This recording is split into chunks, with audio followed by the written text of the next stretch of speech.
Let me ask you a question. What are you believing for today? Not what you think you can do, not what your job says is possible, not what your bank account tells you is realistic, but what are you believing God for? See, the size of your dream tells me the size of your faith, and the size of your faith reveals the size of your God. If everything in your life is explainable without faith, then you're not living big enough. Today is the day you stop waiting for perfect conditions and step out in bold faith, trusting God for the impossible. Faith begins where logic ends. That's the intersection where natural understanding ceases and supernatural expectation begins. Logic is based on what we can see, touch, measure, or control. It relies on data, patterns, and probabilities. But faith steps in when none of that makes sense. Aha, we begin. Maybe the best case scenario is where your logical mind kind of works its way through, not taking into consideration faith steps in when none of that makes sense. Faith looks at a locked door and sees a hallway. It looks at an empty bank account and sees provision. It looks at a diagnosis and sees healing. Logic is limited by what's possible. Faith is empowered by what's promised. If you live by logic alone, you'll only pursue what you think can happen. You'll stay in safe zones, settle for predictable outcomes, and never stretch beyond your comfort zone. But faith demands risk. It asks you to step even when you don't see the staircase. That doesn't mean faith is reckless. It means it's rooted in something deeper than reason. It's rooted in trust. Trust in a God who sees what you don't, who knows what you can't, and who's already in the future waiting for your belief to catch up. Faith requires you to silence the voice in your head that says, what if it fails? And turn up the voice that says, what if it works? Because when you rely on logic, you'll talk yourself out of your destiny. Logic says a shepherd can't beat a giant. Logic says 5 loaves and 2 fish can't feed thousands. Logic says a man can't walk on water. But every time faith replaced logic, the miraculous showed up. That's the power of trusting beyond your understanding. An excellent example is found in the story of Abraham. God told him to leave his country, his family, and his father's house to go to a land I will show you. God told him, no map, no address, no timeline, just a command and a promise. Logic would have said, wait, where are we going? What are the living conditions? What's the economic stability? But Abraham didn't ask for coordinates. He moved. He stepped out based not on evidence, but on confidence. And because he chose faith over logic, he became the father of many nations. Had he waited until everything made sense, he would have missed everything God had planned. Faith doesn't deny facts, but it doesn't bow to them either. It acknowledges the reality of the situation, but refuses to be limited by it. Faith looks facts in the face and still says, God is able. That's where transformation begins. When you stop demanding answers and start walking in obedience, you make room for divine intervention. So if everything in your life makes perfect sense, you might not be walking by faith. The moment you let go of needing to know how and when, and instead focus on who, that's when you'll see God move. Faith doesn't start where logic is clear. It starts when logic has run out of ideas. And that's exactly where miracles begin. God specializes in the impossible because he's not confined by the limits of human understanding, natural law or earthly resources. What seems like a dead end to man is simply a doorway for him. He doesn't operate according to our restrictions. He operates according to his authority. While people look at impossibility and see defeat, God looks at impossibility and sees an opportunity to display his glory. It's not just that he can do the impossible, it's that the impossible is his specialty. Most of us are comfortable trusting God for things we think are within reach. We ask for healing when the condition is treatable. We ask for provision when the numbers are close.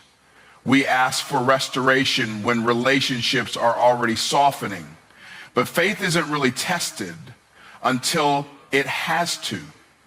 Believe beyond hope when there's no sign, no evidence, no logical path forward. That's where God does his best work. When man gives up, God shows up.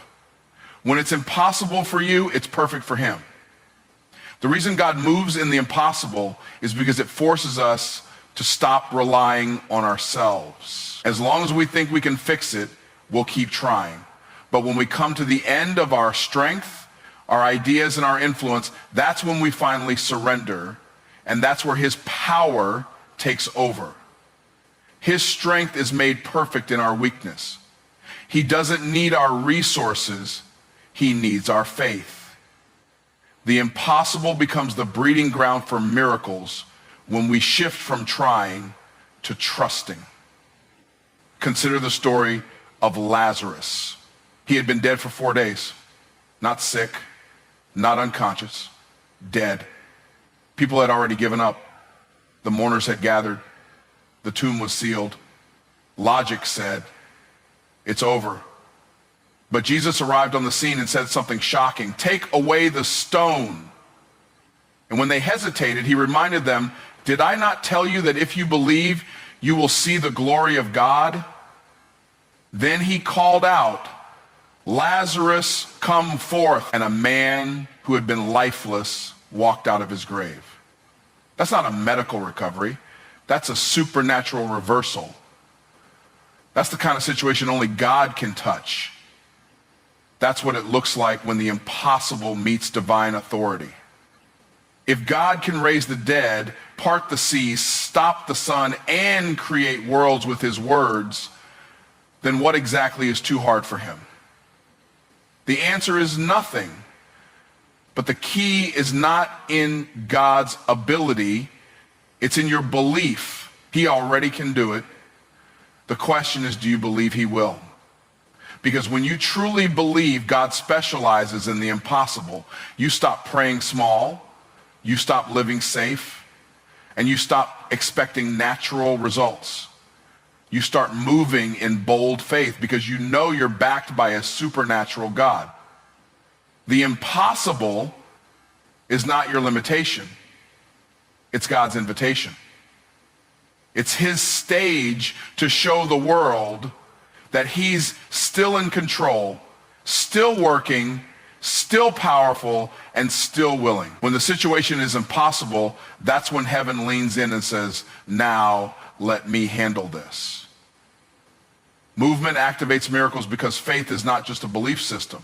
It's an action system. God responds to faith, and faith is proven by movement. Many people are waiting for a sign before they move, but in the kingdom, movement is the sign that you believe. You can pray, fast, and declare all day long, but if you never take a step, you're not walking by faith. You're just hoping. Faith is not passive.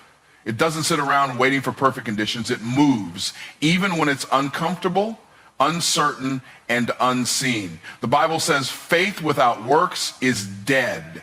That means faith that doesn't move is faith that doesn't work.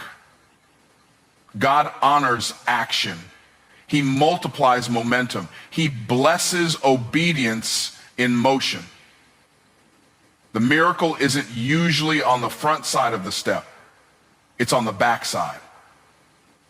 God honors the step. It's on the backside. In other words, you don't see the C part before you move. You see it part while you move. That's why the first step is always the hardest and the most powerful. It's not just about doing something. It's about doing something that proves you trust him. When God told Abraham to go to a land he would show him, Abraham moved without knowing the destination. That's movement. When Moses lifted his staff at the Red Sea, God split the waters. That's movement. When the 10 lepers were told to go show themselves to the priest, they were healed as they went. That's movement, activating the miracle. One of the most vivid examples is Peter walking on water. Jesus didn't calm the storm first. He didn't turn the sea into a sidewalk. He simply said, "Come." Now, Peter could have stayed in the boat and rationalized it. He could have waited for the waves to stop, but instead, he moved. He stepped out of the boat in the middle of chaos.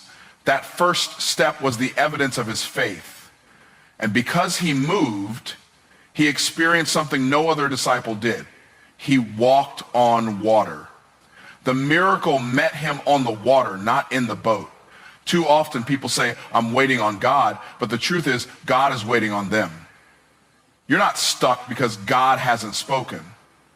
You're stuck because you haven't moved. Miracles are often hidden behind doors labeled obedience, and movement is the key that opens them. Sometimes it's not your situation that needs to change, it's your position. And until you take that step,